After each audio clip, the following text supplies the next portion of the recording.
કે જેમને કેવળ જ્ઞાન તો થઈ ગયું છે, એટલે 4 ઘાતી કર્મો ખપી ગયા છે, હવે 4 અઘાતી કર્મો બાકી છે. જો બેટા નહીં સમજ થોડું આમ તેમ થઈ જાય, થોડોક એડજસ્ટ અને મોડું દેખાય છે. હા બસ એટલે વારે વારે આમ થવું પડે છે. જો એટલે કોઈ પણ જીવ હોય આના માટે કેવળી સમુદ્ઘાત શબ્દ છે. આ શબ્દ છે કેવળી સમુદ્ઘાત. તો હવે આ શું છે, જેમ કે આ 14 રાજલોક છે. હવે આપણા આત્મામાં કેટલી બધી શક્તિ છે આના પરથી ખ્યાલ આવશે. આપણો આત્મા આટલો મોટો થઈ શકે છે, 14 રાજલોક જેટલો મોટો થઈ શકે. આપણે બી કદાચ એ સમય આવે, માનો કે આપણે કેવળ જ્ઞાન પામીને આપણે બી કદાચ કેવળ આ સમુદ્ઘાત કરવાની જરૂર પડી શકે, પણ નક્કી નહીં, કરવો પડે ન પણ કરવો પડે, એટલું ફિક્સ નથી આમાં. હા, પણ કોને કરવો પડે પહેલાં સમજી લઈએ કે જે કોઈ પણ કેવળી ભગવાન અથવા તીર્થંકર ભગવાન કે ગંધર્વ ભગવાન કેવળ જ્ઞાન પામી ગયા છે, હવે આયુષ્ય બાકી છે. હવે બાકીના અઘાતી કર્મો છે, 4 અઘાતી કર્મો છે. આ અઘાતી માટે મેં અલગ કર્યું. તો આયુષ્ય, નામ, ગોત્ર અને વેદનીય. બરાબર. હવે આ 4 કર્મો એમાં આયુષ્યની સાથે લેવલમાં હોય તો કોઈ કરવાની જરૂર નથી, કેમ કે મોક્ષે જવાના છે એટલે ફિક્સ જ છે કે મોક્ષે તો જવાના જ છે. પણ એમને ખાલી ચેક કરી લેવાનું કે મારા જે અઘાતી કર્મો છે આયુષ્ય કરતાં આગળ નથી ને, કોઈ મોટું આયુષ્યથી મોટું નથી ને. ખરું મોટું નથી. હા, આયુષ્યથી મોટું હોય તો શું થાય, આયુષ્ય પૂરું થઈ જાય અને પેલા કર્મો બાકી રહી જાય તો મોક્ષમાં જગ્યા મળે ના મળે. નો એન્ટ્રી, ચાલો નીચે જાઓ. નીચે જાઓ. એટલે આવી રીતનું જ્ઞાનીઓની ભાષામાં એમ કહે છે કે એ લોકોને ખબર જ હોય, કેવળ જ્ઞાન પામેલા છે, કેવળ દર્શન છે, એટલે એમને ખબર જ હોય કે મારે શું કરવાનું. પણ આ એક વિષય સમજવા જેવો છે. તો એના પરથી આપણે સારું ચિંતન એ કરવાનું છે કે આપણને તીર્થંકર ભગવાન આપણને સ્પર્શીને જાય છે, આપણને બધા. આપણે કોઈ પણ ભાવમાં હોઈએ, જો સમજી લો હવે કેવી થાય છે આ કેવી સમજાય. જેમ કે આપણે શ્રીમંદર સ્વામીનો દાખલો લઈએ. શ્રીમંદર સ્વામી ભગવાન એવા જે 20 ભગવાન અને એની સાથે 2 કરોડ કેવડી ભગવાન. તો 2 કરોડ કેવડી ભગવાન બધાનું કેવું છે, કોઈનું આયુષ્ય જલ્દી થતું હોય તો અત્યારે મોક્ષે જતા પણ હોય ઘણા એવા જીવો. 2 કરોડનો આંકડો એમને એમ રહે છે. શું થાય તમને સમજાવું?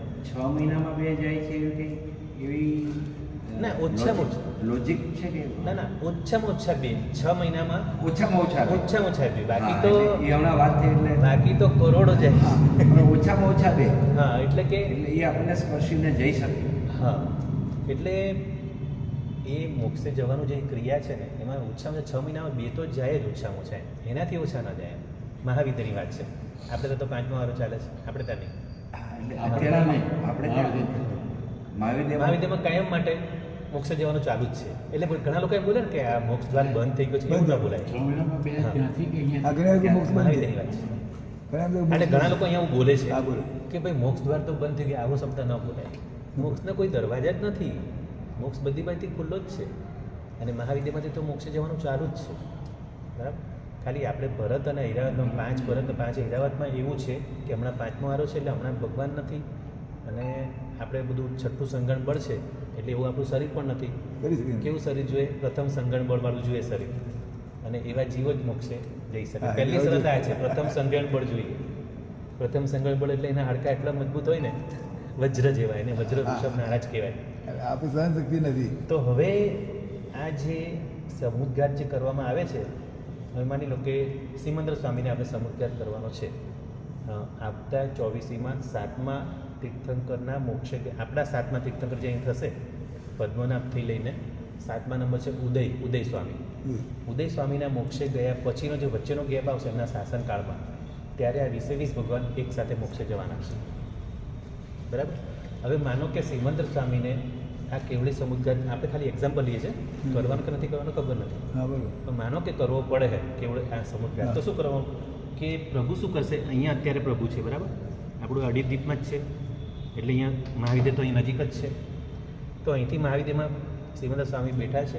હવે એમણે જોયું પોતાના સમયનો પેલો ઉપયોગ મૂકી, એમનો ઉપયોગ કરવાની જરૂર હતી. કેવળ જ્ઞાન બધું દેખાય છે, કેવળ જ્ઞાન દિવસ આ એટલી જ ખાસ ક્રિયા છે. 1, 2 ને 3 સમયમાં થઈ જાય છે. 3 જ સમયમાં 1, 2 ને 3 સમય. હવે પહેલા સમયમાં શું થાય છે? પોતાનો આત્મા આટલો મોટો કરે છે. પહેલાં આવો દંડાકાર વાંસો ને લાંબો, આટલો લાંબો આત્મા પહેલાં પોતાનો કરે પહેલાં એક સમયમાં. પછી બીજા સમયમાં હવે આને આખો 14 રાજલોક આ રીતે આખો પોળો કરશે આત્માને. ત્રીજા સમય પાછો ભેગો કરી દેશે. અને એક સમય તો તમને ખબર છે કેટલો સૂક્ષ્મ છે, કેવડી ભગવાન પણ જેના બે ભાગ ન કરી શકે એટલો સૂક્ષ્મ સમય. આપણા આંખના પલકારામાં તો અસંખ્ય સમય જતો રહે છે. એટલે આ ક્રિયા બહુ ફાસ્ટ છે, પણ આપણને જાણવા મળી છે તો તમને બધાને જણાવું છું. બરોબર. તો આ 3 સમયમાં શું થશે? આત્મા પહેલાં દંડાકાર થયો, પછી આખો પોળો થયો, કબાટ જેવો, જે કે 14 આકાર કેવો કબાટ જેવો, અને ફરી પાછો ભેગો થાય, અને ફરી પાછો પોતાની મૂળ જગ્યાએ આવી જાય. બરાબર? 3 સમયમાં થાય. આ ક્રિયામાં થાય છે શું? કે જેમ કે આયુષ્ય કર્મ કરતાં, માનો કે નામ કર્મ મોટું હોય, કાં તો ગોત્ર કર્મ મોટું હોય, કાં તો વેદન્ય કર્મ આયુષ્ય કર્મ કરતાં મોટું હોય, તો હવે એને ખેરવવાનું જરૂરી છે. કેરવાનું. આત્મા પરથી નીકળતું નથી, તો હવે એને ખેરવવાનું જરૂરી છે. એટલે ખેરવાનું એટલે જેટલું લાંબુ છે એટલું જ ખેરવાનું છે. બાકી ભલે પછી તો બધા આયુષ્યની સાથે સાથે જ પડી જાય. એક સાથે જ જવાના છે. પણ જે વધારાનું છે એને લેવલ કરવા માટે એ શું કરશે? જેમ આપણે ગેસનો ફુગ્ગો ફૂલાવીએ, બરાબર? ફુગ્ગા પર ધૂળ લાગેલી છે, પહેલાં ધૂળવાળો ફુગ્ગો છે, હવે એને ફૂલાવીએ છીએ અને ફૂલાયા પછી એને છોડીએ છીએ, તો શું થશે? એના પર જે ધૂળ રજકણ હશે નીકળી એ જાય. પહેલાં ફૂલશે, એટલે રજકણ તો અને તરત ભેગો થશે, એટલે ધૂળની રજકણ ક્યાં ખરી જ પડવાની છે. હવે ફુગ્ગા પર એ ટકી જ નથી શકવાની. હા, બરોબર. ટકી શકે? આપણે પેલું નથી કરતા, બંજી જમ્પિંગ કોણે કરેલું છે?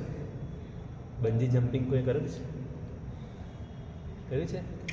પેલું મોટું પેલું સ્પ્રિંગ વાળું બાંધે અને નીચેની પાટી એકદમ ખોલી કાઢે, એટલે ઉપરથી પેલો સીધો નીચે જાય. તો શું થાય છે? આ જે ધૂળની જે હતી ફુગ્ગો ફૂલાયો અને જેવું બંધ થશે ફુગ્ગો એટલે ધૂળની રજકણ બધી ખરી જશે.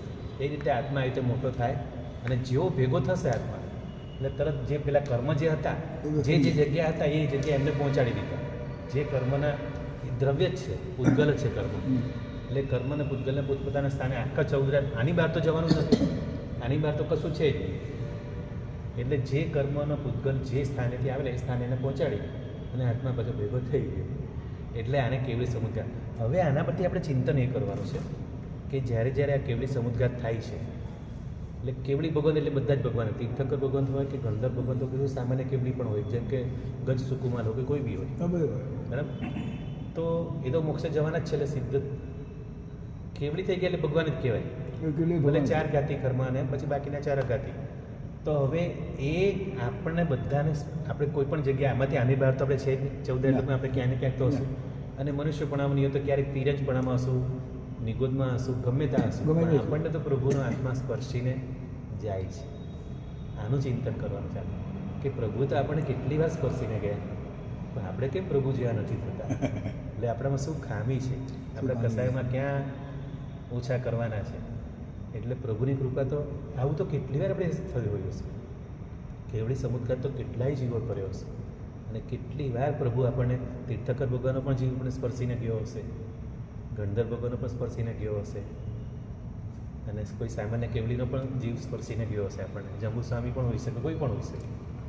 તો આવા બધા આવા ઉત્તમ જીવો આપણને સ્પર્શીને ગયા છે, એનું ખાલી ચિંતન બી કરીએ તો પણ કેટલી આનંદની વાત છે.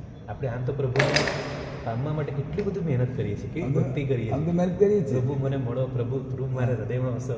પણ આવું તો કેટલી આપણે હૃદયમાં હું આખા શરીરમાં આવીને ગયા છે પ્રભુ. વિચારે જેવું છે ને? હા, નમે આખા શરીરના અણુમાં આવીને પ્રભુ ગયા છે. તો હવે આપણે આપણું પાત્ર એવું બનાવીએ કે આપણે પાત્ર જ્યાં ઊંધું રાખેલું છે એ પાત્રને સીધું કરીએ તો વરસાદનું પાણી, પ્રભુની કરુણાનું પાણી અંદર ભરાય. આ કરવાનું છે. બસ આ પદાર્થ એ જતો એટલે આમાંથી બહુ પણ સમજવા જેવું છે, આનું ચિંતન કરવા જેવું છે. ચાલો હવે આપણે શું કરવું છે? આગળ શેમાં વધુ છે બોલો તમે કહો. બીજા પાસે